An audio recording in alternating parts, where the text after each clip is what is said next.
Welcome to The Business. I'm Lanre Akinola. On this show, we break down business and its impact on Africa and Africans. Business affects every one of us, whoever we are, wherever we are.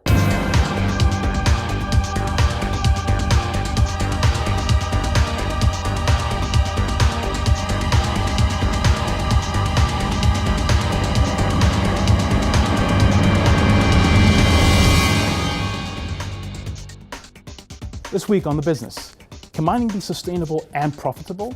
Anglo American, one of the world's biggest miners, believes it can. South African President Cyril Ramaphosa warns that Zimbabwe-style land grabs are not a solution to the huge racial disparity in farm ownership. He says they will not be tolerated. And Nigeria sets a date for overhauling its refineries, saying work could begin as soon as the next quarter. Can the country finally break its dependence on fuel imports? And this week's big story, French President Emmanuel Macron has pledged 700 million euros to the International Solar Alliance at its founding conference in Delhi. The initiative aims to mobilize $1 trillion into solar, and most of its members are in Africa. In the breakdown, we examine the success of Ethiopian Airlines. Halfway through its 15-year strategic plan, it's growing by an average of 25% a year and is the undisputed market leader in Africa. What's the key to its success? Joining me throughout is business reporter Thomas Collins. And in part two, I caught up with Ibukun Adebayo, head of emerging markets at the London Stock Exchange, to talk about markets in Africa.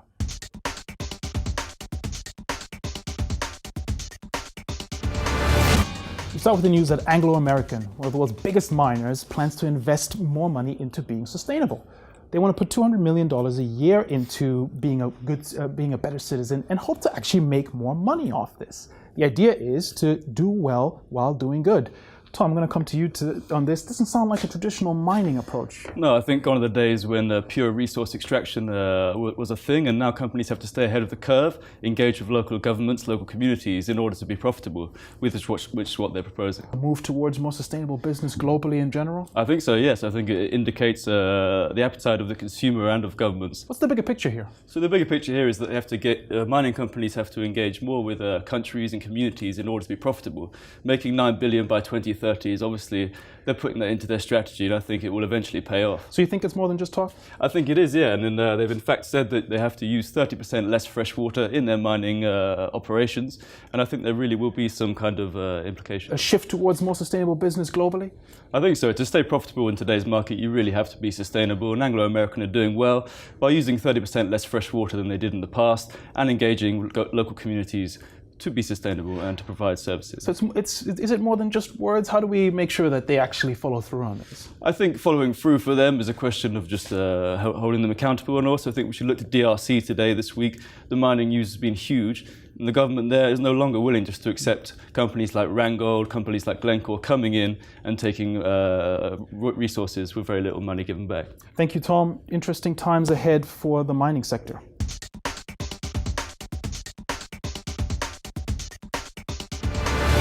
In South Africa, President Cyril Ramaphosa has warned against Zimbabwe-style land invasions.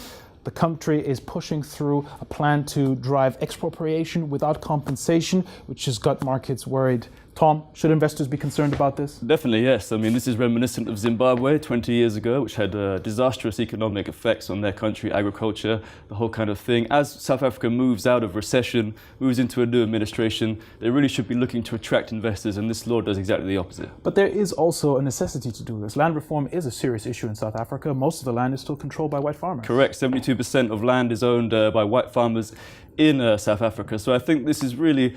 Also, we're seeing Julius Malema and the EFF, the main opposition party in South Africa, pushing for this to kind of get some post-apartheid renegotiation. But Ramaphosa seems to understand that. He seems to be quite investor-friendly. Do you see a scenario here where South Africa can navigate this tightrope? It's obviously going to be tricky, but is he the right man for the job? I think he is, yes. On the whole, he's been very open and very keen about attracting investors. He just has internal pressure from within the party and within the fractured ANC to really put and try and renegotiate these land laws. But I think on the whole, it's not indicative of a greater picture. All right, thank you very much, Tom. It's going to be a tricky road for South Africa, but we'll have to wait and see what happens.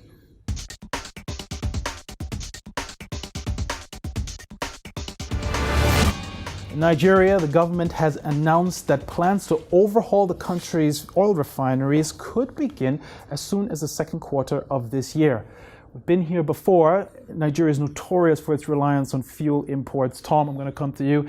What makes this time different? We've heard this story before out of Nigeria. Any confidence that this might be a turning point? Well, yes, this has been a long-running conversation on the ground in Nigeria, and I think the NNPC has got 3 refineries with 445,000 capacity per day, but yet there's been a lack of investment in the sector. People are also concerned that public-run refineries are not up to the job. Those refineries, they don't operate at capacity, do they? No, last November it was 3.2%, ranging from 3 to 30% capacity. So people think on the ground, I mean, it's positive, but again, they're looking towards people like Dangote to really get the private sector behind them and really make a change. So the import bill in Nigeria is brought down. Yeah, so you mentioned Dangote, Africa's richest man, obviously Nigeria's richest man. He's building a refinery. Is there a case here maybe that the private sector can step in and should step in, and you know, maybe the government isn't the ideal body to lead this? 100%. I think on the ground it cost 19 billion for the new refinery coming online in 2019, and that capacity is actually 650,000, which would be more than enough to provide Nigeria with the petroleum products they need and also to export to other African countries. Thank you, Tom. Well, the NNPC has spent almost $6 billion since late last year, so hopefully they can finally make some progress on this.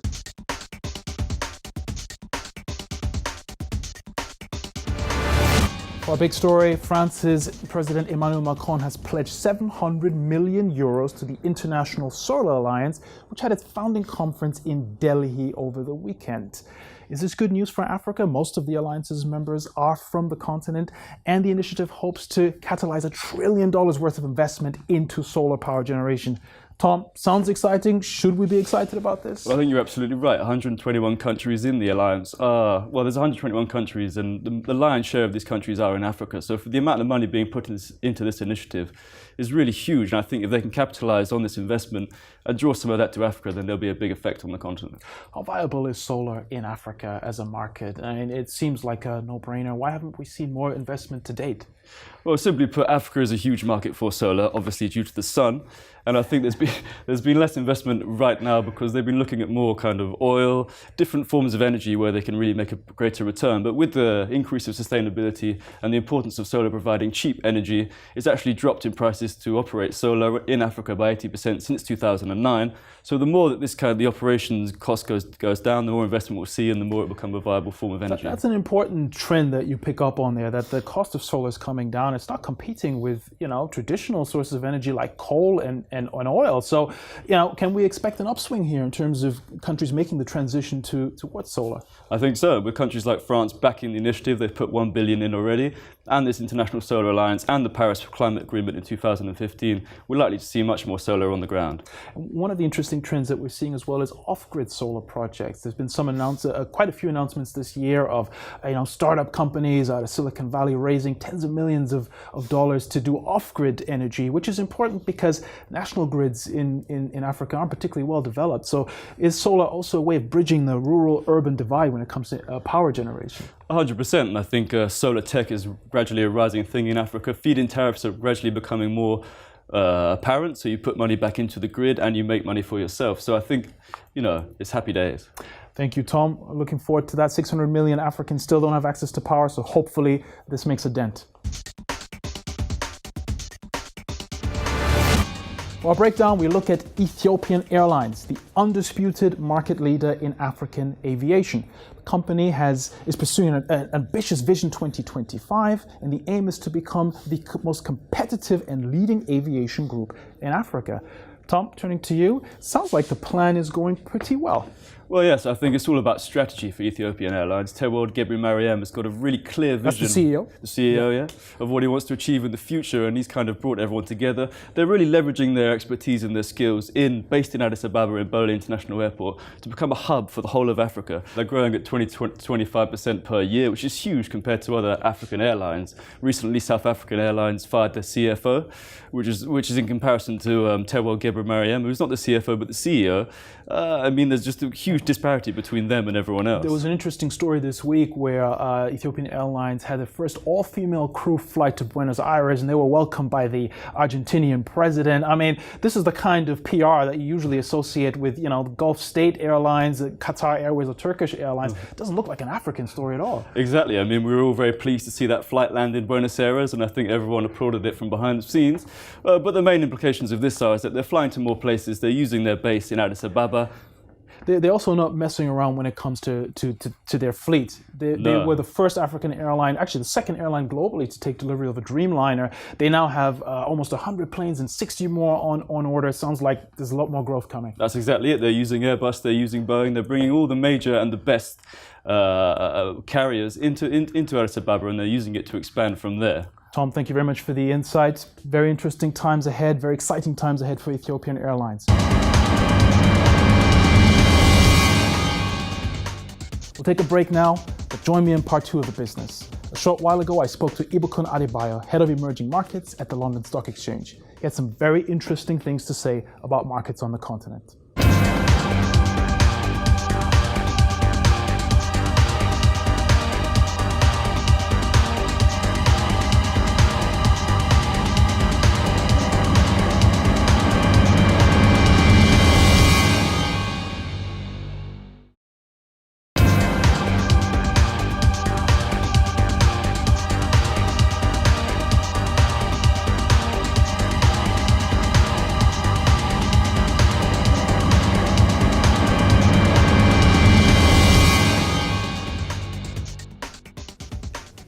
Welcome back to the business. Today, I'm joined by Ibukun Adebayo, head of Middle East, Africa, and South Asia in the International Markets Unit at the London Stock Exchange. Ibukun, capital markets in Africa. The year is off to a good start. Commodities are up, growth is up. We've heard all sorts of buzz around the Nigerian Stock Exchange. Good year for Africa in store, good year for African capital markets in store? I think so. So ultimately what we're seeing is a real opportunity for the markets to progress. This year we've seen, I think what we'll see is a lot more brisker growth across the economies. And the economies essentially are being driven by easing of monetary policy by all the central banks, which in turn is leading to a lower inflation environment. And I think these, just in the technical sense, are very, very positive for stock market growth. It's where you go to get your returns. So I think ultimately we need to balance that view a little with some of the usual effects of capital market volatility across Africa. So maybe that's external shocks like we saw 2 years ago with the oil price issue, but then equally as well other factors related to governance and transparency. But ultimately, I think there's some real positive opportunities for the continent this year. Now, Nigeria's done very well. I believe the NSE hit a new record high in January. On the surface, it's good news. It's been in the news a lot.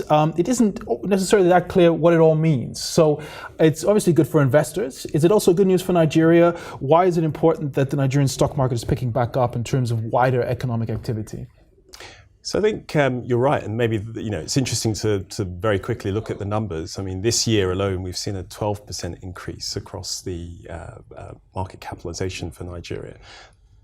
Interestingly and incidentally, that's marked with what we feel is a 12% undervaluation of the Naira.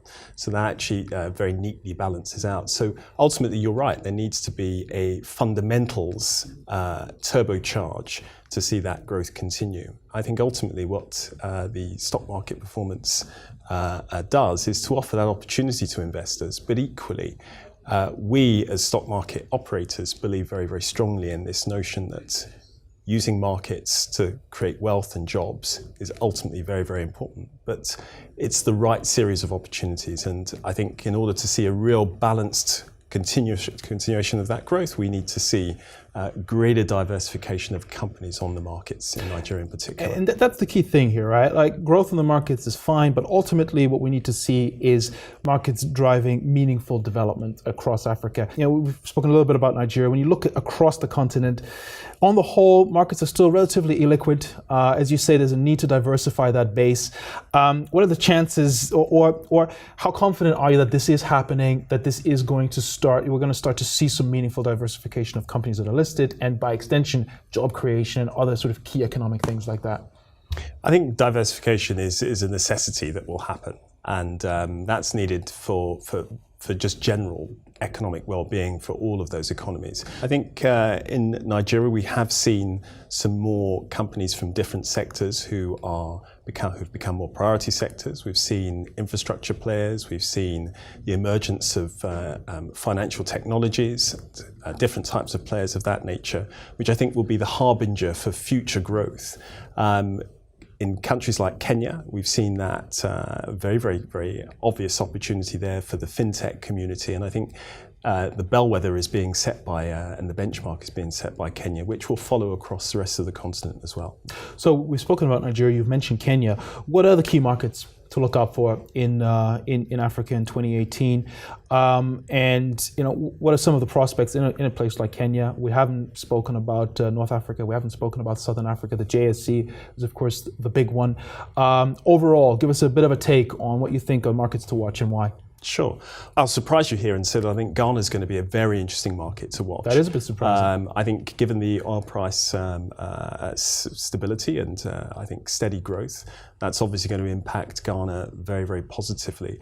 But one of the surprising things is that Ghana has been very, very consistent in terms of targeting its fiscal growth and targeting its fiscal budget, and has kept in that target over the last year or so. And I think that's very encouraging. That financial discipline is very important. Markets like Egypt, I think, have been extraordinarily interesting, and we have a key focus there at the moment. And obviously, Egypt has met all of its covenants under the IMF loan conditions. It's a $12 billion loan they took. $12 billion loan, absolutely. And I think everything there, from increasing revenues through privatizations, a plan has been announced there, is being stuck to VAT increases to ensure that there's a decent balance of revenue to actually spending. Egypt has been very, very prominent on international capital markets, listing bonds to the tune of $9 billion last year. So I think very encouraging.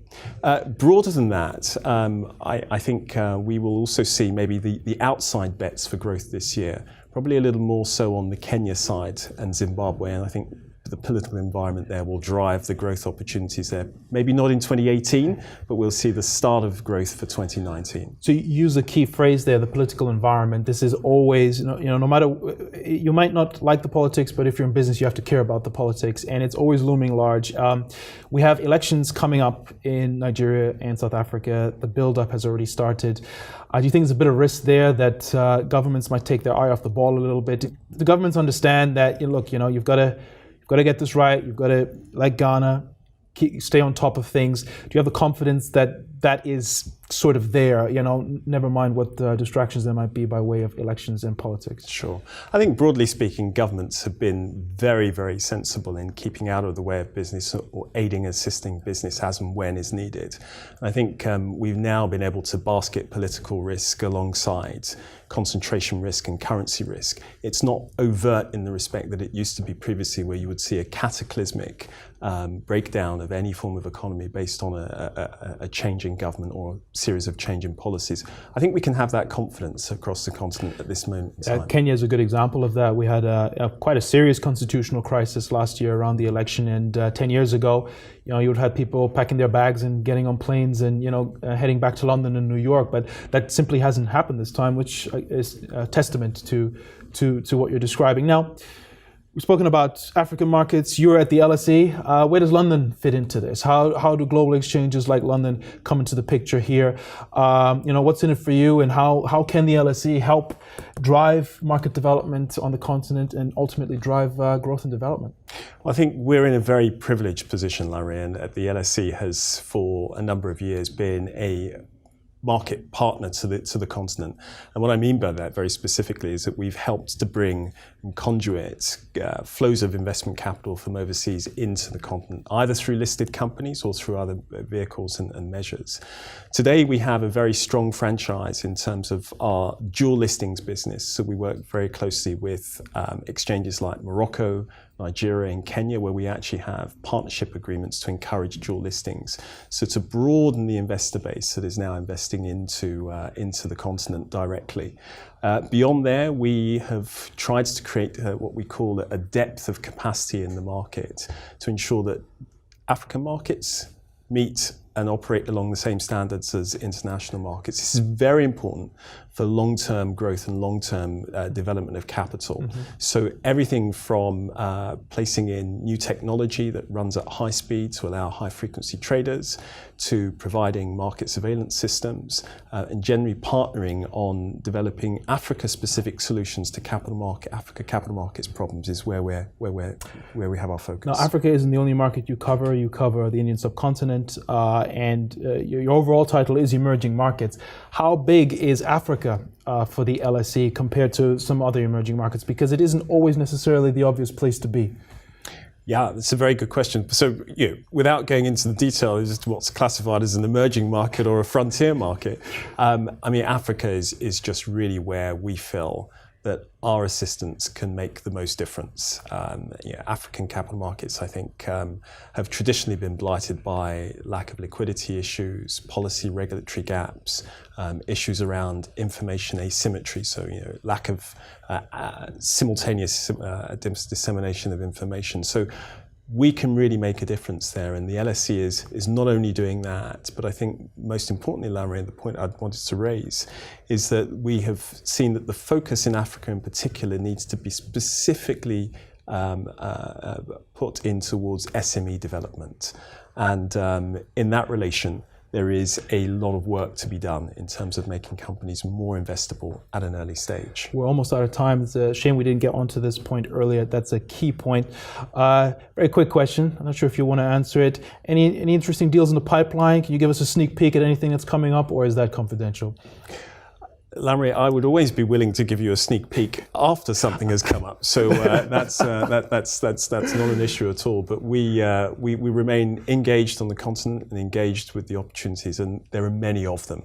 And we hope to see some fruition of that in 2018. Great note to end on. Ibukun, thank you very much for joining me on The Business today. Thank you. That's all we have time for. Thank you for watching The Business, and please join us again next time.